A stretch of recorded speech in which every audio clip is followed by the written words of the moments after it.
করবেন, ক্ষমতার নেত্রী বিরোধী যেন কোনো কথা না হয়। এখনকার এই বুদ্ধিজীবীরা আছে ভাই, 10 টাইপ মেরে চেহারা খুঁজে পাওয়া যাচ্ছে না, কথা বলে ঠিক কিনা? এজন্য মনে রাখবেন, জুলুম কখনো চিরস্থায়ী হতে পারে না। জালেমদের শেষ পরিণতি হলো পরাজয়, কথা বলে ঠিক কিনা? ইন্নাল্লাহা লা ইয়াহদিল কওমাজ জালিমিন। যারা জালেম আল্লাহ তাদেরকে পছন্দ করে না, জালেমদেরকে আল্লাহ ভালোবাসে না।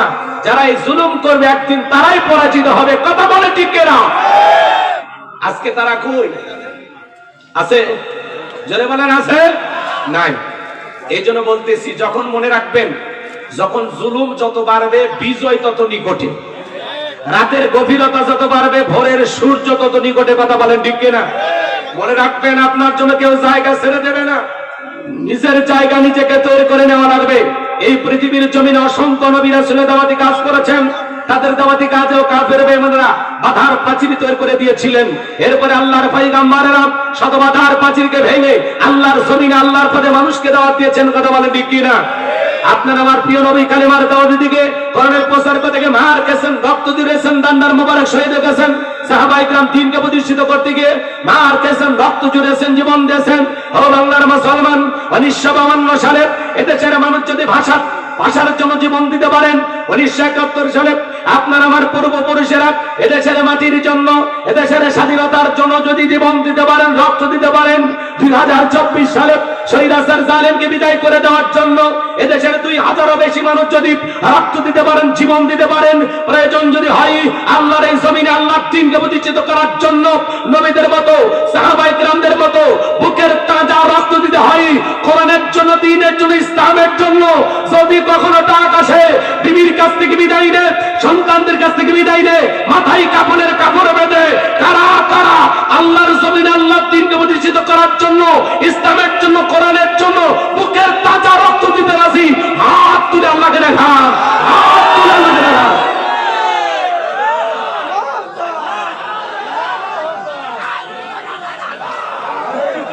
লিল্লাহে তাকবীর, লিল্লাহে তাকবীর।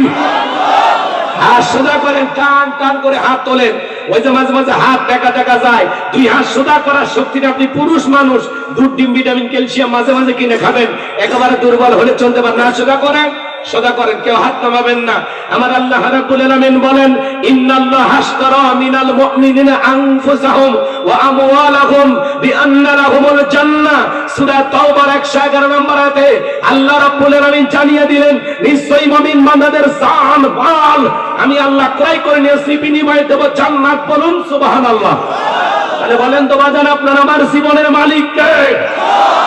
এই সাতক্ষীরার তরুণ যুবকেরা ভালো করে বলো তো, এই জীবনের মালিক কে? আল্লাহর দেয়া জীবন, আল্লাহর দেয়া সম্পদ আল্লাহর পথে খরচ করতে রাজি আছেন তো মুসলমান? রাজি আছেন তো ইনশাআল্লাহ? রাজি আছেন তো ইনশাআল্লাহ? বাম হাত নামান, শুধু ডান হাত তুলে রাখেন, শুধু ডান হাত। আল্লাহ রাব্বুল আলামিন বলেন, ইল্লা আসহাবাল ইয়ামিন ফি জান্নাতিন ইয়াতাসাআলুন। ডানপন্থী যারা জান্নাতের বাগানে থাকবে তারা দিয়া বসা। আমি তাকায় দেখি নবীজির মনটা ভীষণ খারাপ, মুখটা মলিন, চোখের খুনা দিয়া অশ্রু ঝরতেছে। হযরত আনাস দেখে বলেন, নবী গো, এত কান্না কেন করতেছেন? আমার ভাইয়েরা, নবীজির মনটা ভীষণ খারাপ, মুখটা মলিন, চোখের কোনা দিয়ে অশ্রু ঝরতেছে। সাহাবীরা বলেন, কিছুটা সময় অতিবাহিত হয়ে যাওয়ার পরে হযরত আনাস বলেন, আমি তাকায় দেখি আমার নবীজি মুস্কি মুস্কি হাসতেছেন। বলুন সুবহানাল্লাহ। আর একটু জোরে বলেন না সুবহানাল্লাহ। হযরত আনাস ডেকে বলেন, নবী গো, এই মাত্র দেখলাম কান্না করতেছেন, আবার কেনই বা মুস্কি মুস্কি হাসেন? আমার নবী কেন কাঁদেন, কেন হাসেন? এর পেছনে রহস্য আছে না নাই? নবীজির কান্না করার কারণ হলো নবীজির কলিজার টুকরা ছেলে সন্তানগুলো জন্ম নেয়, আর একে একে ছেলে সন্তানগুলো মারা যায়। আবুল কাসেম মারা যায়, আবু তাকের মারা যায়, ইব্রাহিম মারা যায়। বাবা হিসাবে নবীর মনে কষ্ট লাগে কিনা? ছেলেগুলো জন্ম নেয় আর এক এক ছেলে সন্তানগুলো মারা যায়। আমার ভাইরা, গভীর মনোযোগ দিয়ে শুনবেন। অন্যদিকে নবীজির কাছের চাচা নাম হলো আবু লাহাব, দেখে বলে ভাতিজা তোমার বংশে ভাতিজার কেউ থাকলো না, তুমি একটা লেজ কাটা, তুমি একটা নির্বংশ, তুমি একটা হাট করে। জোরে কন্যা উজুবিল্লাহ। একে তো সন্তান হারানোর ব্যথা, অন্যদিকে আপন মানুষদের সমালোচনা। নবীর মনের কষ্ট কমে না বাড়ে? কথা বলে আপনারাই বলুন, আল্লাহ না করুক আপনার আমার সন্তান যদি মারা যায়, কাছের আত্মীয় স্বজনদের উচিত বিপদের দিনে সান্ত্বনা দেওয়া। বাবা তুমি সবর করো, ধৈর্য ধারণ করো, জীবন মৃত্যুর মালিক আল্লাহ। আল্লাহ সন্তান দিয়েছে, আল্লাহ নিয়েছে, মন খারাপ করো না। আল্লাহ যদি চাই বছর না ঘুরতে আবারও তোমাদের ঘর আলোকিত করে সন্তান দিতে পারেন, তিনি কে? কাছের মানুষের উচিত বিপদের দিনে সান্ত্বনা দাও। কিন্তু নবীর চাচা আবু লাহাব এতটাই খারাপ, আবু জেহেলের চাইতেও আবু লাহাব বেশি খারাপ। আবু জেহেলের নামে আল্লাহ কোন সূরা দেয়নি, কিন্তু আবু লাহাবের নামে আল্লাহ সূরা দিয়েছেন। কথা বলে ঠিক কি না? শুধু আবু লাহাব খারাপ না, আবু লাহাবের বউ খারাপ। শোনেন, এই পৃথিবীর জমিনে অনেক নবী রাসূলকে আল্লাহ তাআলা পাঠিয়েছেন, তাদেরকে আল্লাহ পুত্র সন্তান দিয়েছেন। তাদের সন্তানগুলো প্রাপ্ত বয়স হওয়া পর্যন্ত, যৌবন পর্যন্ত পৃথিবীর জমিনে জীবিত ছিল। কিন্তু নবীজির একটা ছেলে সন্তানও কেন জীবিত থাকলেন না? আল্লাহ তাআলা কেন শিশুকালে উঠায় নিলেন? এর পেছনেও কারণ আছে না না? জোরে বলেন আছে না না? নবীজির ছেলে সন্তানগুলো আল্লাহ কেন শিশুকালে উঠায় নিলেন? কি সেই তিনটি কারণ, কি সেই রহস্য একটু জানার দরকার আছে না নাই? নবীজির ছেলে সন্তানগুলো বিদায় নেওয়ার পিছনে তিনটি কারণ। জোরে বলেন কয়টি কারণ? কারা কারা শুনতেছেন দুই হাত তুলে আল্লাহকে দেখান তো দেখি। লিল্লাহি তাকবীর। আপনারা নবীর উম্মত হিসেবে জানতে মনে চায় না যে আল্লাহ রাসূলের ছেলে সন্তানগুলোকে কেন জীবিত রাখলো না? কেন শিশুকালে উঠায় নিলেন? একটা ছেলেও কেন যৌবন পর্যন্ত আল্লাহর এই জমিনে জীবিত থাকলো না? এর পিছনে কি রহস্য, কি সেই তিনটি কারণ? যদি আমি বলতে চাই 3 নাম্বার আয়াতের আলোচনা করা লাগবে। আমি কি 1 নাম্বার আয়াত বাদ দিয়ে 3 নাম্বারে যাব, নাকি আস্তে আস্তে শুরু করা যাক? ধৈর্য আছে তো ভাই? ইনশাআল্লাহ। তাকবীর দেন, লিল্লাহি তাকবীর। আমার ভাইয়েরা গভীর মনোযোগ দিয়ে কথাগুলো শুনে যান বাজান। আমি যে কথা বলতে চাচ্ছিলাম, একে তো সন্তান হারানোর ব্যথা, অন্যদিকে আপন মানুষদের সমালোচনা। আবার সাহাবায়ে ইকরাম যারা ইসলাম ধর্ম গ্রহণ করে, কাফের বেঈমানরা তাদের উপর নির্যাতন জুলুমের স্টিম রোলার চালায়। হযরতে বেলাল তখনও কালিমা পড়ে মুসলমান হন নাই। নবীজি রাতের বেলায় দারুল আরকামে বসা। হযরতে বেলাল নবীজির দরবারে উপস্থিত হয়ে গেলেন। নবীজির চেহারার দিকে তাকাইয়া দেখে বলে, নবী গো, আপনার চাইতে সুন্দর মানুষ আমি জীবনে কোনোদিন দেখি নাই। বলুন সুবহানাল্লাহ। আপনার আমার নবী কতটা সুন্দর ছিলেন জানেন? হযরতে জাবের রাদিয়াল্লাহু তাআলা বলেন, পূর্ণিমা রাত আমি রাসূলের বাড়িতে গিয়েছিলাম, সেদিন দেখেছিলাম চাঁদ উদয় হয়েছে দুইটা, একটা চাঁদ আসমানে আর একটা চাঁদ জমিনে। হযরতে জাবের বলেন, আমি একবার আকাশের পূর্ণিমার চাঁদের দিকে তাকাই, আর একবার নবীজির চেহারার দিকে তাকাই। হযরতে জাবের ডেকে বলেন, ওই আকাশের পূর্ণিমার চাঁদের চাইতেও নবীকে আমার কাছে বেশি সুন্দর মনে হয়। একটু জোরে কান্না সুবহানাল্লাহ। আরে নবীর সম্মান মর্যাদা কত আমরা বুঝি না। এক জায়গায় ওয়াজ করলাম, ভাই বলেন তো আমাদের নবীর নাম কি? বলে হুজুর আব্দুল কাদের জিলানী। পীর সাহেবের নাম মুখস্থ আছে, কপাল বারু রাসূলের নামটা বলতে পারে না। আমার ভাইয়েরা গভীর মনোযোগ দিয়ে কথাগুলো শুনে যান। আমি গুনাহগার যে কথা বলতে চাই, আমার ভাইয়েরা আপনার আমার নবী কতটা সুন্দর ছিলেন জানেন? আম্মা জান আয়েশা ডেকে বলেন, মিশরের নারীরা ইউসুফ নবীর চেহারার দিকে তাকাইয়া ফলকার থেকে আঙ্গুল কেটে ফেলে দিয়েছিল। ওরা যদি একবার আমার নবীর চেহারার দিকে তাকাইতো, শুধুমাত্র আঙ্গুল নয়, আঙ্গুল কাটতে কাটতে, হাত কাটতে কাটতে কখন যে নিজের কলিজা কেটে দুভাগ করে দিত, মুহূর্তের জন্য টের পাইতো না। আপনার আমার নবী এতটাই সুন্দর। বলুন সুবহানাল্লাহ। আম্মা জান আয়েশা বলেন, ও দুনিয়ার মানুষ, তোমাদের একটা সূর্য আছে, আমি আয়েশার একটা সূর্য আছে। তোমাদের সূর্য উদয় হয় দিনের বেলায়, আর আমি আয়েশার সূর্য উদয় হয় রাতের বেলায়। আম্মা জান আয়েশা একদিন সেলাইয়ের কাজ করতেছিলেন, হঠাৎ করে হাত থেকে সুইটা পড়ে গেল। বাতিতে কোনো তেল ছিল না, বাতি জ্বালাইতে পারলেন না, অপেক্ষায় বসে থাকলেন। নবী যখন এশার সালাত আদায় করার পরে ঘরের ভিতরে প্রবেশ করলেন, সর্বপ্রথম নবী ঘরে ঢুকে আম্মা জান আয়েশাকে সালাম দিলেন। আল্লাহু আকবার। নবী ঘরের স্ত্রীকে কি দিলেন? এ ভাই কি কি কি আপনাদের সমস্যা কি? 12টা পার হচ্ছে, আরে 12টা পার হচ্ছে। আল্লাহ আল্লাহ, এত অধৈর্য মন নিয়ে মাহফিল আসার দরকার আছে?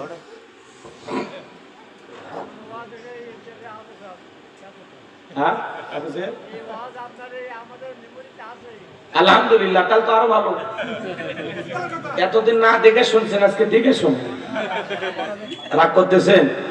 এটা আগে বলা লাগতো যে হুজুর এই ওয়াজ আমার আসে, তাহলে নতুনটা বলতে হবে।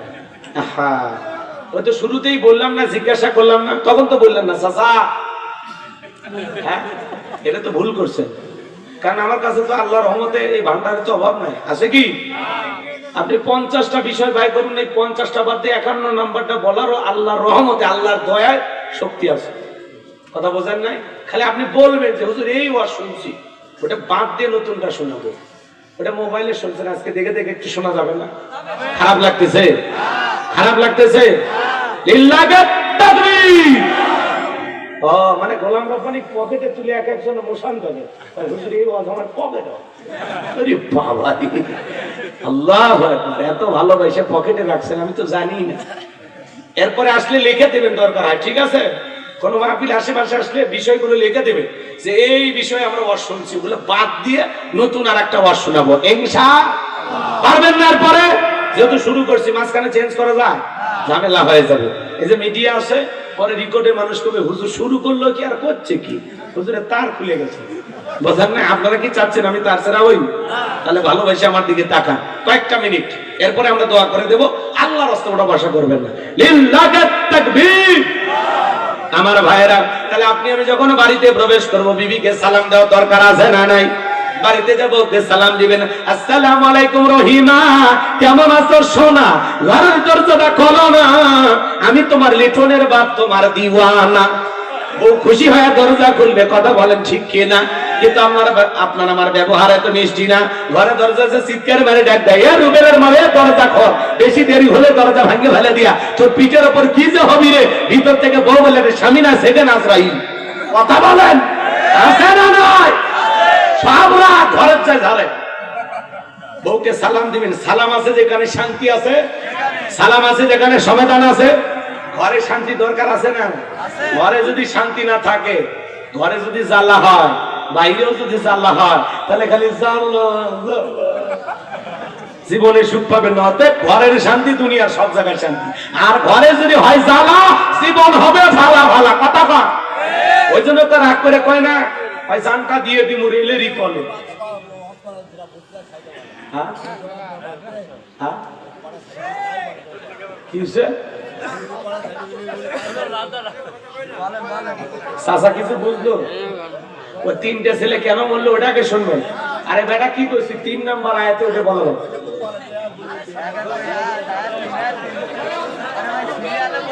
তো সাতক্ষীরের মানুষ তো দেখি বিশ্ব পণ্ডিত।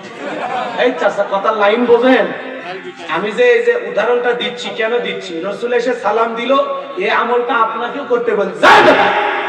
মাথা ঢোকে না? বোঝেন? এমনি করছে মন খারাপ আমার, তার আবার রাখছে যাচ্ছে। নবীজি ঘরে ঢুকে তার স্ত্রীকে সালাম দিলেন, তাহলে আপনি আমি ঘরে ঢুকে আমার বউকে সালাম দেওয়া লাগবে না? এটা রসুলের সুন্নত না? এটাই তো বুঝেছি যে রসুলও সালাম দিছে, আপনিও দিবেন। এই ব্যাপার বোঝো না? বোঝো না? মাস্টারই শিখছে। বিশ্ব পণ্ডিত বসে গেছে। রাগ করতেছেন নাকি আপনারা? গভীর বউ নাই নাই, তাও হতে পারে। হুজুরের কথা ঠিক করছে, হুজুর বউ নাই মনে হয়, ওই জন্য খেপছে। ওই জিনিসই নাই, ওটা শুনে লাভটা কি? ওর খালি চলবি যার নাই। রাগ করতেছেন নাকি আপনারা? তাহলে বউকে সালাম দিবেন, সালাম আছে যেখানে শান্তি আছে। শুধু সালাম নয়, স্ত্রীর হাত ধরে মুসাফা করবেন। জোরে বলেন কার হাত?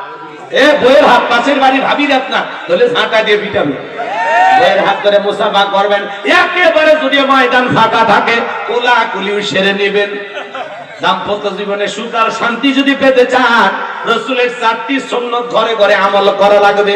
আজকে সকালে বিয়ে করে সন্ধ্যায় তালাক দেয়, সন্ধ্যায় বিয়ে করে সকালে তালাক দেয়। দাম্পত্য জীবনে কোনো সুখ নাই, শান্তি নাই। স্লোগান শুনতেছেন না? আপনি কি দাম্পত্য জীবনে অসুখী? কথা কেন? তাহলে সুন্নাত আছে কয়টা? 4টি সুন্নাত যদি প্রত্যেকটা স্বামী স্ত্রী তাদের দাম্পত্য জীবনে আমল করে, তাহলে ঘরটা জান্নাতের টুকরোয় পরিণত হয়ে যাবে। আল্লাহু আকবার বলেন। কি সেই 4টি সুন্নাত একটু ঘর পর্যন্ত নিয়ে যাওয়া দরকার আছে না? কারা কারা শুনলেন একটু হাত তুলে দেখান তো দেখি। অনেকে বলে হুজুর বউকে সালাম দিতে শরম লাগে। ও আপনি বিয়ে করলেন, 2-3টে বাচ্চা হয়ে গেল, আপনার শরম লাগে না? বউ সালাম দিতে শরম লাগে, এটা শরম না শয়তানি? কারণ এর সালাম বেশি, এদিকে খেয়াল করেন, এর শরম বেশি হইলে এর বইয়ের তো বাচ্চা হওয়ারই কথা না। বইয়ের বাচ্চা হয় যায়, শরম লাগে না, সালাম দিতে শরম, এটা শরম না শয়তানি? তাহলে বউকে সালাম দিবেন, হঠাৎ করে সালাম দিলে বউ চমকে উঠতে পারে, কারে সালাম দিলা? তখন বল ময়নার মা তোরে দিলাম। বউ তখন বলতে পারে আজকে আবার কোন হুজুরের মুরিদে বাড়িতে ঢুকলা, সেদিনই তো মুখের গাছের কলা চুরি করলা। তখন বলবেন মুরিদ চুরিদ না, গোলাম রব্বানির ওয়াজ শুনে আসছি, এখানে আমল শুরু করে দিলাম, আজকে সালাম দিছি, নিয়মিত চলতে থাকবে। কথাকে বলছেন? পারবেন তো ইনশাআল্লাহ? আল্লাহ তৌফিক দান করুন, আমাদের ঘরের শান্তি ফিরিয়ে দেন। জোরে বলেন আমিন। আম্মা জান আয়েশা ডেকে বলেন, নবীজি যখন সালাম দিয়ে প্রবেশ করলেন, নবীজির চেহারার আলোতে সুইটা কই পড়ে আছে আমি পরিষ্কার দেখতে পেয়েছি। বলুন সুবহানাল্লাহ। পাইলে নিরালাই গো নবী, পাইলে নিরালাই, পাইলে নিরালাই গো নবী, পাইলে নিরালাই। 2 কদমে চুমো খাবো, 2 কদমে চুমো খাবো, চরণ ধুলি মাগবো গায়। পাইলে নিরালাই গো নবী, পাইলে নিরালাই। জোরে কোন মারহাবা। কেমন নবী পাইছি বাজার? নবীর সম্মান মর্যাদা কত! যে নবী হ্যাঁ বললে তাম পৃথিবীবাসীর জন্য আল্লাহ পাক হালালে পরিণত করে দেয়, যে নবী না বললে তাম পৃথিবীবাসীর জন্য আল্লাহ পাক হারামে পরিণত করে দেয়। আসমানের চাঁদের দিকে ইশারা করলে চাঁদ 2 টুকরো হয়ে যায়, জমিনে পা তুললে মাওলা পাকের আরশে আজিমে পৌঁছে যায়। সুবহানাল্লাহ। কেমন নবী পাইছি বাজান, কেমন নবী পাইছি! নবী যখন জমিনে পথ চলতেন, আসমানের মেঘ এসে নবীকে ছায়া প্রদান করতেন। যেই নবীর চেহারার উপরে মুসামাসি পড়া হারাম, নবী যখন ঘেমে যেতেন, আম্মা জানেরা নবীজির দেহের ঘামগুলো শিশির ভিতরে জমা রাখতেন। বিশেষ দিনে নবীজির দেহের ঘামগুলো সুগন্ধি হিসেবে ব্যবহার করা হতো। বলেন সুবহানাল্লাহ। নবী যখন ওযু বানাইতেন, নবীজির ওযুর পানি দিয়া সুগন্ধি বের হয়ে যাইতো। নবী যে রাস্তা দিয়ে হেঁটে যান, ওই রাস্তা দিয়ে সুগন্ধি পাওয়া যায়। নবীজি থুতু নিক্ষেপ করলে সেখান থেকে সুগন্ধি বের হয়। যেই ছাগলের স্তনে দুধ নাই, রাসূল হাত লাগায় দিলে দুধে পরিপূর্ণ হয়ে যায়। যেই খাবার 2-3 জন মানুষ খাবে, ওই খাবারে নবীর হাতটা লেগে গেলে শত শত মানুষ খাবার খেয়েও যেমন খাবার তেমনি থাকতো। কেমন মায়ার নবী ছিল, যেই নবীর চেহারার দিকে তাকাইলে পেটের ক্ষুধা নিবারণ হয়ে যাইতো। একটু চিল্লা কর না সুবহানাল্লাহ। আমার ভাইয়েরা, কেমন নবী পাইছি বাজান! সেই নবীর কাছে বেলাল কথা মনে আছে না নাই? বেলাল দেখে বলে, নবী আপনি ইসলামের দাওয়াত দেন, কালেমার দাওয়াত দেন, দয়া করে আমারে কালেমা পড়ে মুসলমান বানায় দেন। বিশ্ব নবী তখন পড়ায় দিলেন, লা ইলাহা ইল্লাল্লাহু মুহাম্মাদুর রাসূলুল্লাহ সাল্লাল্লাহু আলাইহি ওয়াসাল্লাম। হযরত বেলাল কালেমা পড়ে মুসলমান হয়ে গেল। নবী আমার ডেকে বলে, বেলাল ইসলামের অবস্থা কোন ভালো না, কালেমা পড়েছো আপাতত প্রকাশ করা যাবে না। আপনারা বলেন তো বাজান, ইসলামের অবস্থা কি সব সময় ভালো থাকে? আজও তাম পৃথিবীর দিকে তাকায় দেখেন, যেখানে মুসলমান সেখানে নির্যাতন জুলুম আছে না নাই? আজও ফিলিস্তিনে মুসলমান রক্ত নেখানো হয়, আজও চীনের উইঘুরে মুসলমানদেরকে হত্যা করা হয়, আজও ভারতের গরু গোশত খাওয়ার অপরাধে মুসলমানকে পিটানো হয়। কথা বলেন ঠিক কিনা? আজও পৃথিবীর জমিনে যেখানে মুসলমান সেখানে নির্যাতন জুলুম আছে না নাই? তাম পৃথিবীর সাদা চামড়ার দলেরা, ওই বেঈমানেরা ঐক্যবদ্ধ হয়েছে পৃথিবীর জমিন থেকে ইসলাম আর মুসলমানকে মুছে ফেলে দিবে। বলেন তো বাজান, ইসলামের সুইচ আছে কার হাতে? ইউরিদুনা লিতুফিউ নূরাল্লাহি বিআফওয়াহিহিম ওয়াল্লাহু মুতিম্মু নূরিহি ওয়ালাউ কারিহাল কাফিরুন। আরেকটু জোরে বলেন আল্লাহু আকবার। সূরা সাফ আয়াত নম্বর 8 আমার আল্লাহ রাব্বুল আলামিন জানিয়ে দিলেন, কাফেররা চায় মুখের বুৎকার দিনের আলোকে, কোরআনের আলোকে, ইসলামের আলোকে নিভাইয়া দিতে। আমার আল্লাহ দেখে বলেন, আল্লাহু মুতিম্মু নূরিহি, এই জমিনে দিনের আলোকে, কোরআনের আলোকে, ইসলামের আলোকে আমি আল্লাহ রাব্বুল আলামিন প্রতিষ্ঠিত করে ছাড়ব। যদিও কাফেরেরা ঈমানদার অন্তরে যত ধরনের জ্বালা যন্ত্রণা হোক না কেন, বলেন আল্লাহু আকবার। এই জন্য মনে রাখবেন, ইসলামকে থামিয়ে দিতে আসবে যারা, তাদেরকে থামিয়ে দিবেন তিনি কে? আর একটু জোরে বলেন কে? এদেশেও যারা আলেমদেরকে হত্যা করেছিল, মিথ্যা মামলা হামলা দিয়ে জেলখানায় বন্দী করে রেখেছিল, আজকে কি তারা আছে? কথা বলে না কেন? এদেশের সোনার মানুষদেরকে যারা ফাঁসির দড়িতে ঝুলিয়েছিল, শাপলা চত্বরে রাতের আধারে আলেমদেরকে গুলি করেছিল, মিথ্যা মামলা হামলা দিয়া হাজার হাজার মানুষকে জেলখানায় বন্দী করে রেখেছিল, অন্ধ মানুষের নামে পর্যন্ত গাড়ি ঘোরানোর মামলা দিয়েছিল, যারা এই দেশের মুসলমানের রক্ত নিয়ে খেলা করেছিল, আজকে ক্ষমতার চেয়ার রেখে তারা পালিয়ে গেছে। কথা বলেন ঠিক কিনা? ওপার থেকে মাঝে মাঝে মিস কল দেয়, বর্ডারের কাছেই আছি, শট করে ঢুকে পড়ো। কথা কন, কথা না? আমরা তখন বলি আপনি আসেন, এই দেশ আপনার বাবার, এই দেশ আপনার স্বামীর, আপনি ভারতে কি করেন? তাড়াতাড়ি আসেন। কথা কন। মেয়ে মানুষ কতদিন বাইরে থাকবে? দেশে আসার দরকার আছে না নাই? বুবু আইবা, তুমি আইবা গো, সেই দিন আইসা বুবু ক্ষমতা পাইবা না। খোঁজনাই বহু কাদের কাকার, অবস্থা খারাপ পরদেশ বাবার, হাউন আঙ্কেল এখন সামনে আসে না। নেতা করবি সব জেলের ভিতর, বুবু আছে ডরের ওপর, কখন জানি আসে গ্রেপ্তারি পরোয়ানা। বুবু আইবা, তুমি আইবা গো, সেই দিন আইসা বুবু চেয়ার পাইবা না। ক্ষমতার চেয়ার থেকে নামা সহজ, কিন্তু ওই চেয়ারে ওটা কঠিন। কথা বলছি কিনা? আগামীতে আমরা সিদ্ধান্ত নেব, সেই দলেরই হোক, পুরুষ হবে আমাদের নেতা, কারা কারা হাত তুলে দেখা। এটা নিশ্চিত, আগামীতে বাংলাদেশের প্রধানমন্ত্রী হবে পুরুষ, এটা নিশ্চিত, নিশ্চিত থাকেন। বাংলাদেশের 13তম প্রধানমন্ত্রী হবে পুরুষ। কথা বলেন ঠিক কি না? রাগ করতেছেন, একটু অপেক্ষা করেন, সামনে যায়। যুবক আর যুবতীর একটু ওয়াজ আছে, কষ্ট হচ্ছে নাকি আপনাদের? লিল্লাহি তাকবীর। আমার নবী বলে, বেলাল, ইসলামের অবস্থা এখন ভালো না।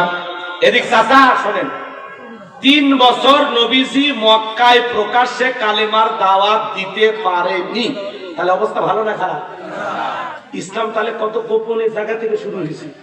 3 বছর প্রকাশ্যে নবীজি কালেমার দাওয়াত দিতে পারেনি। মক্কার 13 বছরকে 3 ভাগে ভাগ করা হয়। ওই দিকে ওয়াজ করবে গেলে তো 2 দিন লাগবে, সময় ঘটি আপনাদের, ব্যস্ত মানুষ আপনারা, যত তাড়াহুড়ো করে ভাগি মারা যায়। আমার দিকে তাকা। আল্লাহ রসুলের কথা শোনার পরে বেলাল দেখে বলে, নবী, আমার জীবনেরই দাম নাই। কেন? বলতেছে, নবী, আমার মনিবমায়কে বলেছিলাম উর্দুম্বা ছাগল পেশাব পায়খানা করে দেয়, এই ঘরে থাকতে আমার বড় কষ্ট হয়।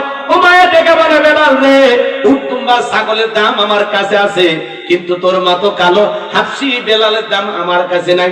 নবী, আপনি শুধু আমাকে দোয়া করে দেন, আমি যেন মৃত্যু পর্যন্ত কালেমার পথে টিকে থাকতে পারি, আমার জীবনের কোনো দাম নাই। বেলাল চলে গেলেন। পরের দিন সকালবেলা সূর্য উদয় হয়ে গেছে, অনেকটা বেলা হয়ে গেছে, বেলাল দরজা খোলে না। অন্য চাকর যারা আছে নালিশ নিয়ে চলে গেছে, ও মায়ের কাছে যা বলে, নেতা এখন পর্যন্ত বেলাল দরজা খোলে নাই, তাই নাকি? বলে, হ্যাঁ, ঠিক আছে, চলো যাই, ডাক দিই। এবার বেলালকে ডাক দেয়, বেলাল দরজা খোল। হযরতে বেলাল দরজা খোলে না, জোরে করে ধাক্কা মারছে, তখন দরজা খুলে গেছে। তখন এইবার ওমায় তাকায় দেখে, যেই রাত্রিতে বেলাল কালেমা পড়ে মুসলমান হয়েছে, ওই রাত্রিতে একটা উর্দুম্বা ছাগলের কাছে কোনো পেশাব পায়খানা নাই। জোরে কোন মারহাবা। এইবার ওমায় ডেকে বলে, চাকরের দল, বেলালের বিরুদ্ধে মিথ্যা অভিযোগ দাও। তোমরা যখন ঘুমাচ্ছিলে, বেলাল তখন ময়লা আবর্জনা পরিষ্কার করেছে, তাকায় দেখো না একটা উর্দুম্বা ছাগলের কাছে কোনো পেশাব পায়খানা নাই। এই কথা বলে বেলাল তাদেরকে তাড়িয়ে দিলেন, যাও নিজেদের কাজ করো। এই কথা বলে ওমাইয়া তাদেরকে তাড়িয়ে দেওয়ার পরে 1 পা 2 পা করে বেলালের কাছে চলে গেলেন। হযরতে বেলাল দেয়ালে পিঠটা লাগাইয়া জিহ্বা নাড়ায়া জিকিরি করতেছে। এইবার হযরত বেলালকে হালকা করে ধাক্কা মারলেন, যখন জবান দিয়ে কালেমার আওয়াজ বের হয়েছে, তখন এইবার ওমাইয়া দেখে বলে, বেলাল, তোর জবান দেখি শুনলাম তুমি কি মুসলমান হয়েছো? হযরতে বেলাল দেখে বলে, মুসলমান হয় যারা মিথ্যা কথা বলতে পারে না, তারা আল্লাহু আকবার। وَقُولُوا قَوْلًا سَدِيدًا। আল্লাহু আকবার। মুসলমানরা হলো সত্যবাদী, মুসলমানেরা কখনো মিথ্যাবাদী হতে পারে না। আমাদের সমাজে মিথ্যাবাদী আছে না নাই? ভরা পেটে মিথ্যা, খালি পেটে মিথ্যা, ঘুম থেকে উঠে মিথ্যা, ঘুমানোর আগে মিথ্যা। মিথ্যা বলতে বলতে চেহারা দেখা হয়ে গেছে, এক পা কবরে চলে গেছে। এত মিথ্যা কথা বলে, শয়তান পর্যন্ত বলে আমি এত খারাপ না। কথা বলেন, বলে মিথ্যা না বলে পেটের ভাত হজম হয় না। যে বলে মিথ্যা বলে, মিথ্যা না বলে পেটের ভাত হজম হয় না, এটা টাটকা শয়তান। দেখি টাটকা শয়তান, বুঝতে পারছেন? জবানটা মিথ্যা বলবেন না। একটা মিথ্যা ঢাকতে আরো 10টা মিথ্যা বলা লাগে। মিথ্যা বললে জীবনের বরকত নষ্ট হয়ে যায়। যারা মিথ্যাবাদী বলে সাব্যস্ত হয়, ঘরের বউ বিশ্বাস করে না। কথা বলে এজন্য মিথ্যাবাদী সিটার বাটা হওয়া যাবে না। ভালো মানুষ জবানটা কখনো মিথ্যা বলবেন না। আমরা সত্য বলবো ইনশাআল্লাহ। আল্লাহ যেন আমাদের সত্যবাদী হওয়ার তৌফিক দান করেন। জোরে বলেন আমিন। কষ্ট হচ্ছে নাকি আপনাদের? বলেছিল হেলিকপ্টার দিয়ে পানি দিয়েছিলাম, পরে র্যাবের মহাপরিচালক দুঃখ প্রকাশ করে বলে পানি না, জুলাইয়ের আন্দোলন হেলিকপ্টার থেকে আমরা গুলি করেছিলাম। কথা বলে কাটতে কাটতে বলেন দিয়েছি পানি, আর ওরা কি বলতেছে? মিডিয়া বন্ধ করে আমরা করেছিলাম গুলি। তাছাড়া ছাদের শিশুটা কেমনে মারা গেল হেলিকপ্টারে গুলি না খাইলে? কথা কন না কেন? রাগ করবেন না বাজান, চলেন না সামনের দিকে যাই। এইবার আমায় ডেকে বলে বেলাল, তুমি যদি চাও উত্তম বা ছাগলের মালিক বানায় দেব, থাকার জন্য ভালো ঘর বানায় দিব। হযরতে বেলাল ডেকে বলে মাইয়া, দুনিয়ার কোন পার্থিব সম্পদের বিনিময়ে বেলাল তার ঈমান বিক্রি করবে না। বলেন আল্লাহু আকবার। এই কথা শোনার পরে এইবার ওমায় ডেকে বলে বেলাল, তুমি যদি আমার কথা না শোনো, বড় নেতা আবু জেহেলকে খবর দিব। হযরতে বেলাল ডেকে বলে, কোন বড় নেতা ছোট নেতা এখন কাউকে কোন টাইম নাই। আমি দুনিয়ার কোন আবু জেহেলকে ভয় করি না, আমি ভয় করি আমার আল্লাহকে। আল্লাহু আকবার। এইবার ওমায় দৌড়ে চলে গেল আবু জেহেলের বাড়িতে। যা বলে নেতা, সংবাদ খুব খারাপ, আমার বাড়ি কি তোদের বেলাল কালেমা পড়ে মুসলমান হয়েছে। তাই নাকি? বলে হ্যাঁ, ঠিক আছে চলো যাই। আবু জেহেলের কিছু সাঙ্গপাঙ্গ ক্যাডার মাস্তান ছিল, যাদের কাজই হলো মুসলমানদের উপর নির্যাতন ও জুলুম চালানো। আজও দেখবেন জালেমদের বিশেষ একটা বাহিনী থাকে, যাদের কাজই হলো টুপিওয়ালা, দাড়িওয়ালা, ইমানদার আল্লাহওয়ালাদেরকে টার্গেট করে করে নির্যাতন চালানো। কথা বলেন ঠিক কিনা? এইবার আবু জেহেল তার সাঙ্গপাঙ্গ ক্যাডার মাস্তান নিয়ে ডাইকে বলে, বেলাল এইদিকে আয়, এসব কি শুনছি তুমি নাকি মুসলমান হয়েছো? ও বেলাল, তুমি যদি চাও উত্তম বা ছাগলের মালিক বানাবো, থাকার জন্য ভালো ঘর দেব, ব্যবসা বাণিজ্য যদি করতে চাও দিরহাম টাকা পয়সা যা লাগে দেব। ৪র্থ নম্বর প্রস্তাব, বেলাল তুমি চাইতে দেরি, তোমার চাহিদাগুলো আমরা পূরণ করতে দেরি করব না। হযরতে বেলাল দেখে বলে, আবু জেহেল রে, দুনিয়ার সব সম্পদ যদি আমি বেলালকে দিতে চাও, দুনিয়ার সব সম্পদ ছাড়তে রাজি, নবীজির কালেমা ছাড়তে রাজি নাই। বলেন আল্লাহু আকবার। বিলালের মতো যারা খাঁটি ইমানদার, এদেরকে টাকা দিয়ে কেনা যায় না।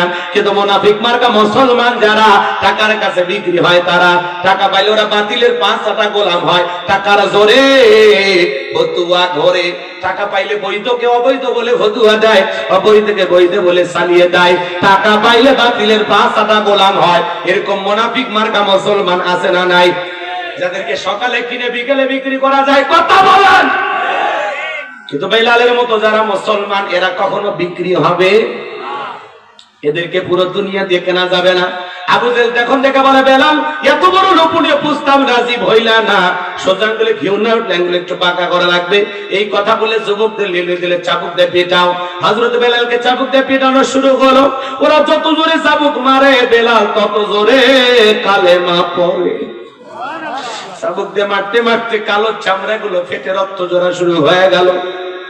ইসলামের প্রথম মুয়াজ্জিন বেলাল। আবু জেহেল দেখে বলে, বেলাল রে, মারতে মারতে কালো চামড়া গুলো ফেটে রক্ত ঝরতেছে, তবু কি নবী মুহাম্মাদের কালেমা ছাড়বি না? হযরতে বেলাল দেখে বলে, আবু জেহেল রে, মারতে মারতে যদি মেরেও ফেলে দাও, জীবনটা দিতে রাজি, নবীজির কালেমা ছাড়তে রাজি নাই। বলেন আল্লাহু আকবার। এইবার আবু জেহেল দেখে বলে, যুবকের দল, বেলালের পায়ের রশি লাগা, উঠের পায়ের সঙ্গে বাঁধো, গরম বালিতে শেষরাইয়া শেষর নিয়ে বেলালকে ঘোরো। হযরতে বেলালের পায়ের রশি লাগানো ঘোরে, উঠের পায়ের সঙ্গে বেঁধে গরম বালিতে আরবের বালিগো এত গরম চাল দিলে মুড়ি হয়ে যায়, এত উত্তপ্ত গরম বালিতে শেষরাইয়া ঘোরা গুলো, বাবলা গাছের কাটা গুলো জিব্বার ভিতরে পেরেকের মতো মারা গুলো। বিকেল বেলা নিয়ে এসে বলে, বেলা চাবুকটা পিটাইলাম, পায়ে রশি লাগে নিয়ে ঘুরলাম, তবু কি নবী মুহাম্মদের কালেমা ছাড়বি না? হযরতে বেলাল থেকে বলা, মুচল রে, মারতে মারতে যদি মেরেও ফেলে দাও, বেলালের নিঃশ্বাস থাকবে যতদিন, বেলাল ইসলামের পথে টিকে থাকবে ততদিন। বলেন আল্লাহু আকবার। এইবার আবু জেহেল ডেকে বলে, যুবকেরা দল, বড় একটা পাথর নিয়ে এসে বেলালের বুকের উপরে চাপায়া দাও। বিশাল বড় একটা পাথর নিয়ে আসা হযরতে বেলালের বুকের উপরে চাপায়া দেওয়া বলো, হাত বাঁধা পা বাঁধা, বুকের উপরে বিশাল বড় পাথর। কাফেররা চলে গেছে। হযরতে বেলাল রক্তাক্ত ঝুপাটা নাড়াইয়া চোখের পানি ছেড়ে দিয়া কাঁদে আর আল্লাহর নামের জিকির করে। ও সাতক্ষীরার মুসলমান, জিকিরি করার জন্য আপনাকে আমাকে পেটে না মারে না, ধমক দেয় না, তবু আমরা কপাল পরা আল্লাহর জিকিরি করতে মনে চায় না। হাদিস শরীফের ভিতরে আসছে বাজান, যার জিহ্বাটা আল্লাহর জিকিরে তরুচাঁদা থাকে, আল্লাহর জিকিরে ভিজা থাকে, ওই জিহ্বাওয়ালা মানুষ কোনদিন জাহান্নামের আগুনে জ্বলবে না। বলুন সুবহানাল্লাহ। ফাযকুরুনি আযকুরুকুম ওয়াশকুরুলি ওয়ালা তাকফুরুন। বান্দারে, তোমরা আমি আল্লাহকে স্মরণ করো, আমি আল্লাহ তোমাদেরকে স্মরণ করব। কৃতজ্ঞতা প্রকাশ করো, অকৃতজ্ঞ হইও না। নবীর এক সাহাবী বলেন, হুজুর, ইসলামের এত বিধি বিধান আমার মনে থাকে না, আমার সহজ কোন আমল দেন। নবী ডেকে বলে, সাহাবী, যদি পারো আল্লাহর জিকিরে সব সময় জিহ্বাটা তরুতাজা রাখবা, এই জিকিরে তোমাকে জান্নাতে পৌঁছায় দেবে। বলুন সুবহানাল্লাহ। এজন্য বাজান, মাঠে ময়দানে কাজ করতে করতে আল্লাহ জিকিরি করবেন, ব্যবসা প্রতিষ্ঠানে বসে আল্লাহর জিকিরি করবেন, অফিস আদালতে বসে বসে আল্লাহর জিকিরি করবেন, রিকশা ভ্যান চালাতে চালাতে আল্লাহর জিকিরি করবেন। সব সময় জবানে চালু রাখবেন, সুবহানাল্লাহ, আলহামদুলিল্লাহ, লা ইলাহা ইল্লাল্লাহ, আল্লাহু আকবার, সুবহানাল্লাহি ওয়া বিহামদিহি, সুবহানাল্লাহিল আযীম। মা বোনরা আবার শুনতেছেন, মা মাসে বেশ কয়েকদিন আপনারা অসুস্থ থাকেন, যে সময়তে আপনাদের নামাজ পড়া নিষেধ, কিন্তু ওই সময় আপনারা বেশি বেশি আল্লাহর জিকির করবেন, জিকিরি করতে আপনাদের কোনো বাধা নাই। হযরত বেলাল রক্তাক্ত জিহ্বাটা নাড়াইয়া চোখের পানি ছেড়ে দিয়া ডাক দেন, আল্লাহ, তুমি তো সে আল্লাহ, ইব্রাহিমের জন্য যদি নমরুদের আগুনকে ফুলের বাগান বানায় দিতে পারো, আল্লাহ তুমি কি পারো না বেলালের বুকের পাথরটাকে তুলার মতো নরম বানায় দিতে? আমার বুকের উপরে পাথর থাকার কারণে তোমার মতো মালিকের জিকিরি করতে বড় কষ্ট হয়। আল্লাহ তুমি পারো না বেলালের বুকের পাথরটাকে তুলার মতো নরম বানায় দিতে? আশিক রাসূল বেলাল, আল্লাহর পাগল বেলাল, নবীর পাগল বেলাল। বেলাল যখন চোখের পানি ছেড়ে দিয়া রক্তাক্ত জিহ্বাটা দিয়া বুকের উপরে পাথর নিয়া মালিকের কাছে ডাক দিয়া কাঁদেন, আমার আল্লাহ আর সহ্য করতে পারলেন না। মালিকের কুদরতি অন্তরে চোষ লাইগা গেছে। আমার আল্লাহ বেলালের বুকের পাথরটাকে তুলার মতো নরম বানায় দিলেন। হযরতে বেলাল জিকিরি করে আর বেলালের নিঃশ্বাসের সাথে পাথর ওঠে আর নামে বলুন সুবহানাল্লাহ। আপনি যখন আল্লাহর হয়ে যাবেন, আল্লাহর কাছে যা চাইবেন আল্লাহ আপনাকে তাই দেবে। আশিক রাসূল বেলাল, নবীর পাগল বেলাল, নবীকে কতটা ভালোবাসতেন জানেন? নবী যখন মক্কা নগরীতে পথ চলতো, বেলাল একবার ডানে যায় একবার বামে যায়। নবী দেখে বলে, বেলাল বুঝি না একবার ডানে আর একবার বামে, কারণটা কি? বেলাল দেখে বলে, নবী আপনি ইসলামের দাওয়াত দেন, কোরআনের দাওয়াত দেন, ওই কাফেররা হলো আপনার শত্রু, আপনাকে টার্গেট করে যদি দূর থেকে তীর নিক্ষেপ করে, নবী ওই তীরটা যেন আমি বেলালের বুকের ভিতরে ঢোকে। আবার বাম দিকে যাই গো নবী, মনে মনে ভাবি ওরা যদি বাম থেকে তীর নিক্ষেপ করে, ওই তীরটা যেন সর্বর সর্বপ্রথম আমি বেলালের বুকের ভেতরে ঢোকে, আমি বেলাল মারা গেলে ইসলামের ক্ষতি হবে না, আপনি নবী মারা গেলে ইসলাম আর মাথা উঁচু করে সামনের দিকে দাঁড়াতে পারবে না। বলুন আল্লাহু আকবার। আর একটু জোরে বলেন আল্লাহু আকবার। সেই বেলালের নির্যাতন জুলুমের কথা নবীজির কান পর্যন্ত যখন পৌঁছে গেল, নবী ডেকে ওরা বকর, আমার বেলালের কষ্ট আমি সইতে পারি না, যাও যাও তুমি আমার বেলালের জন্য একটা কিছু করো। হযরত আবু বকর সিদ্দিক রাদিয়াল্লাহু তাআলা আনহু কয়েকগুণ দাম বেশি দিয়া গোলামের জীবন থেকে হযরত বেলালকে আযাদ করলেন, মুক্ত করলেন। বলুন আল্লাহু আকবার। আরেকটু চিল্লায় কোন আল্লাহু আকবার। এই যখন ইসলামের অবস্থা, একদিকে সন্তান হারানোর ব্যথা, কাফেরদের সমালোচনা, সাহাবায়ে কেরামদের উপর নির্যাতন জুলুম, এই জন্য নবীজির মনটা ভীষণ খারাপ। নবীর যখন মন খারাপ, নবীকে সান্ত্বনা দেওয়ার দায়িত্বটা কার? আরেকটু জোরে কনকার। আমার আল্লাহ ডেকে বলে, জিবরাইল আমার বন্ধুর মা নাই, বাবা নাই, আমি স্যার আমার বন্ধুর কেউ নাই রে জিবরাইল। আমার বন্ধুর মনটা হয়েছে বাড়ি, আমি আল্লাহ সইতে নাহি পারি। লাহু মাহফুজ থেকে সূরা কাউসার নিয়ে যা, আমার বন্ধুর উপরে নাজিল করা তাড়াতাড়ি। বলুন আল্লাহু আকবার। আমার নবী বলে, আনাস আমার মুস্কি হাসি দেওয়ার কারণটা কি? কষ্টের কারণটা তোমরা জানো, কিন্তু আমার মুস্কি হাসি দেওয়ার কারণ হলো এই মাত্র আসমান থেকে জিবরাইল এসে আমার উপরে সূরা কাউসার নাজিল করলো। নবী তখন মুস্কি মুস্কি হাসলেন আর সাহাবায়ে কেরামদের তেলাওয়াত করে শুনিয়ে দিলেন। আপনারা একটু আমার সঙ্গে আরেকবার পড়ুন, ইন্না আ'তাইনাকাল কাউসার ফাসাল্লি রাব্বিকা ওয়ানহার ইন্না শানিয়াকা হুয়াল আবতার। আল্লাহু আকবার। আমার আল্লাহ বলেন, ইন্না আ'তাইনাকাল কাউসার, অবশ্যই আমি আল্লাহ পাক আপনাকে হাউজে কাউসার দান করেছি। বলুন আল্লাহু আকবার।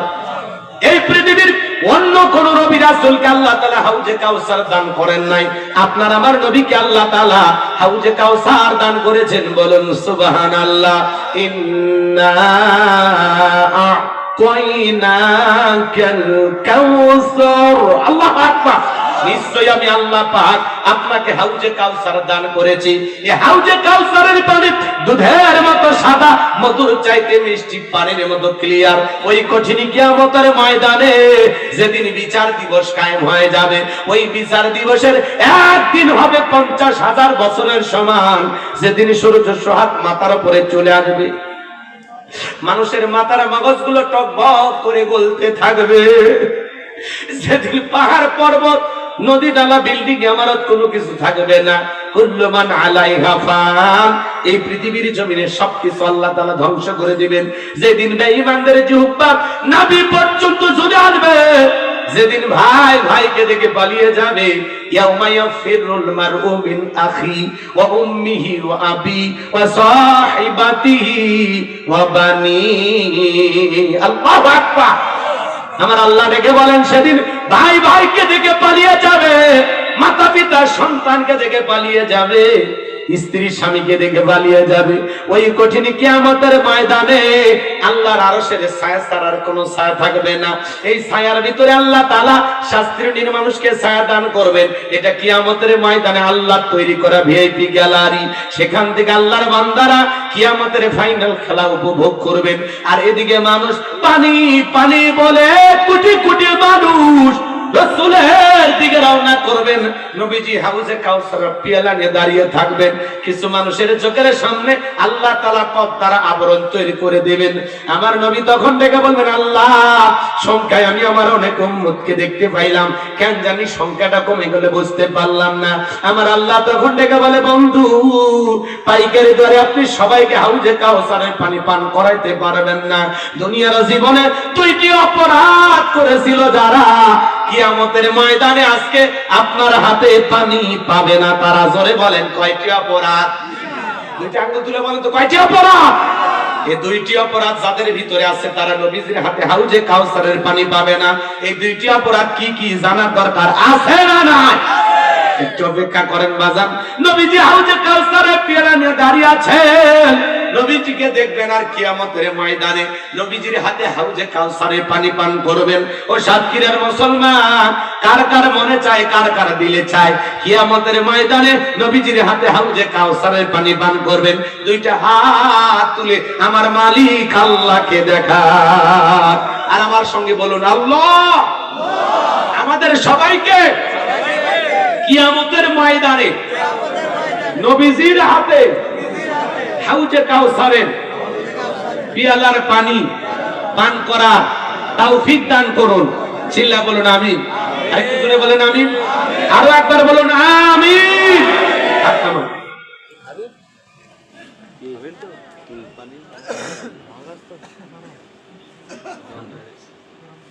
আমার দিকে তাকান। নবীজি হাউজে কাউসারের পিয়ালা নিয়ে দাঁড়িয়ে আছে, এদিকে তাকান। হযরতে আবু বকর পিয়ালাগুলো ভরায় দিবেন, মাঝখানে দাঁড়িয়ে থাকবেন হযরত ওমর।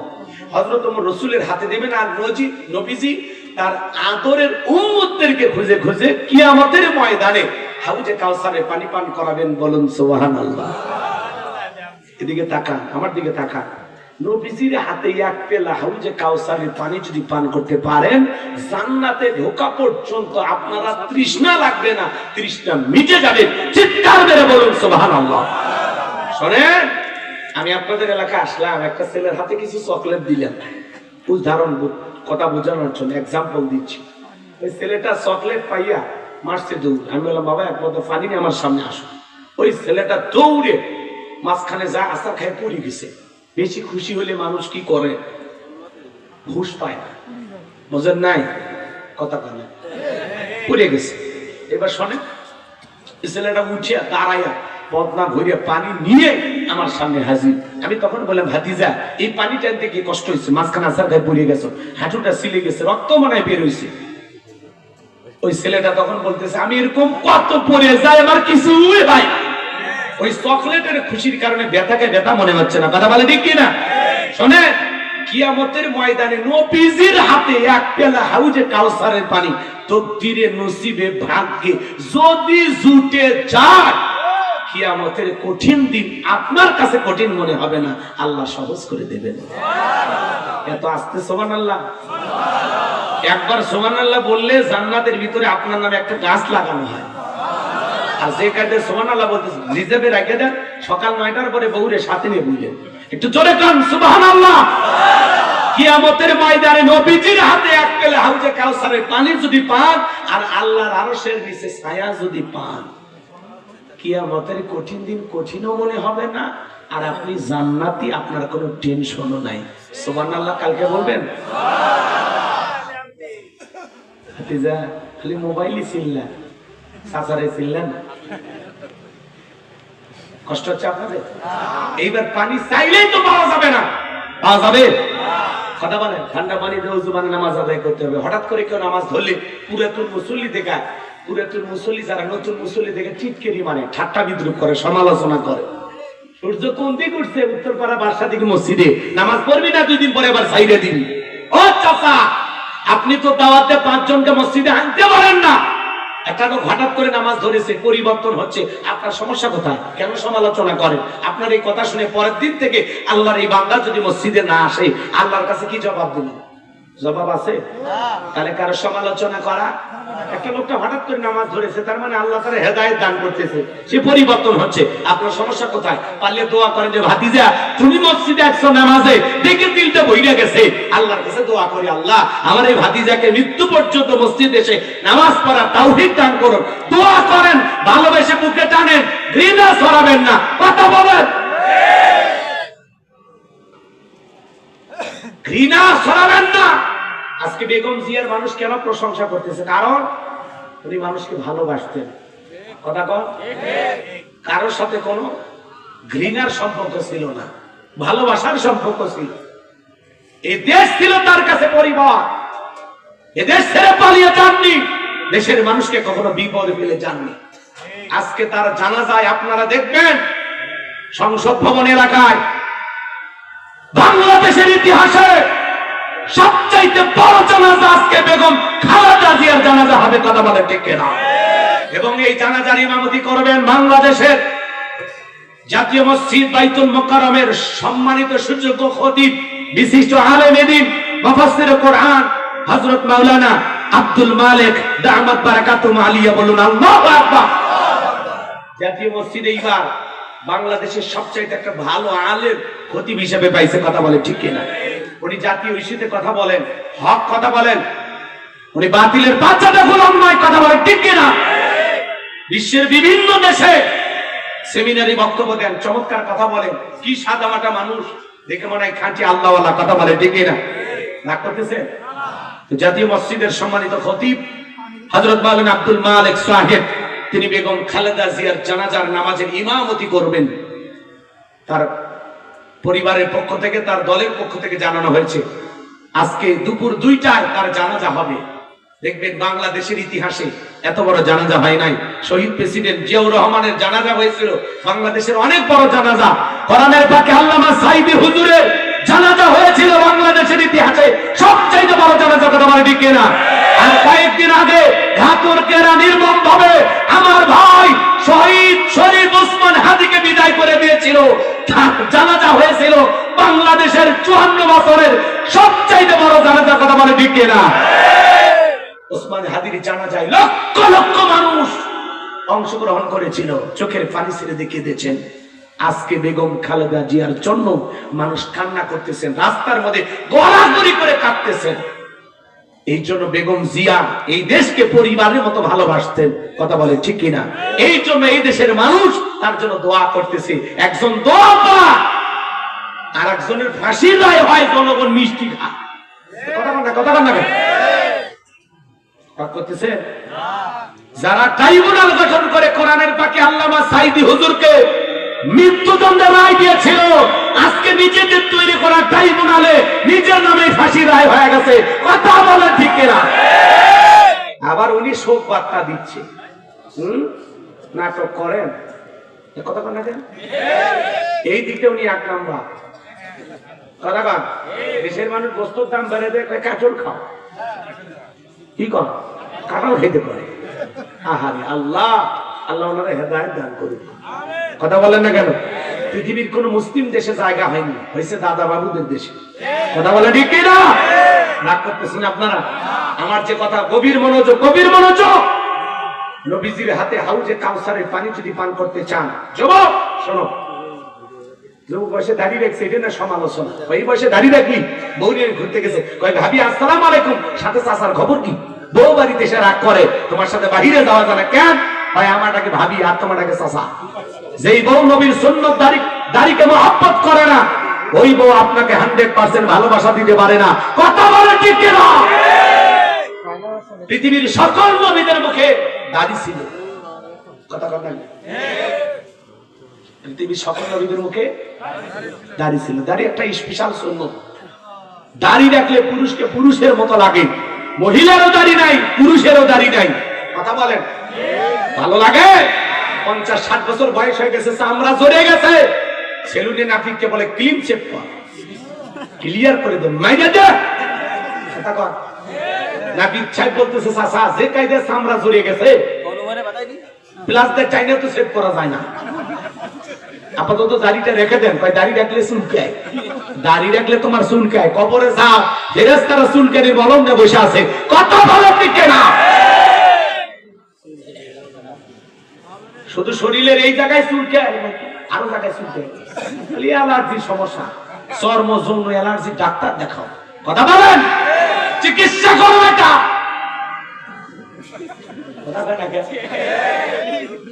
এই সাতক্ষীরা বুধাদা আশাশুনির মানুষ, আপনারা ঢাকার উদ্দেশ্যে রওনা করছেন হানিফ গাড়িতে চলে, আল্লাহ না করুক দুর্ঘটনায় ফরিদপুরে ভাঙ্গারচা মরে গেছে, দুর্ঘটনায়, আল্লাহ না করুক, যে কুয়াশা দুর্ঘটনা হচ্ছে না, শোনেন, এই দুর্ঘটনা আপনি মারা গেছে, মুখে দাড়িও নেই, পকেটে টুপি নেই, মানুষ তখন কি করবে? মানুষ তখন কি করবি? কাপড় তুলে দেখবি মাথা কাটানো আছে না নাই, কথা ঠিক না? এই জন্য মুসলমান হিসাবে যদি মুখে দাঁড়িয়ে অথবা পকেটে টুপি রাখতে পারেন তাহলে বুঝে নেবে এটা মুসলমানের বাচ্চা, মুসলমানের সন্তান করা বলে ঠিক না?